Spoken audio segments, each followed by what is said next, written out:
জানে দুনিয়া খেলি পিলিয়ে রয়েছে আমার সোনার জীবন ভিক্ষি দাও আমার কান্তি কান্তি নিয়ে আসছে ভ্যানে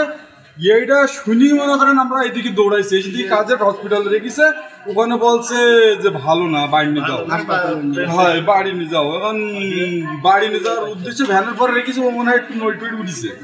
ওটার পরে মা বাপের মন মরি গেল বলবে বলে বড় হসপিটালে যাই দেখি খেলা চলে গেছে কি তিনজন ক্যানেলের ভেতরে গেছে কইতে খেলা করবে কি কোনো একটা দরকার কি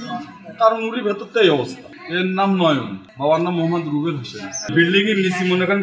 ক্যানেল করা আছে ক্যানেলের ভেতরে বিল্ডিংটা হলো আলিমির ডাক্তার দেখছে যে কোনো পাঁচ ভ্যানে চলবে এমন সময় পরিমাণে উঠছে তাই ডাক্তারের কাছে নিয়ে আসছে পরিবার বলতে যাচ্ছে এরা 3-4 জনের সাথে মাছ ধরতে গেছে যাওয়ার পরে এই দামের ভেতরে নাকি মাথা ঢুকে গেছে এইটুকু শুনছে ভাই বই দিকে যখন শরীর খারাপ বলে পানি দিয়ে কিনা ওরা পলিশ তলে ঢুকে দিয়ে দু জায়গায় দিয়ে তাই আছে এরা নিয়ে এসে আর মাছ পাতে গেছে আমি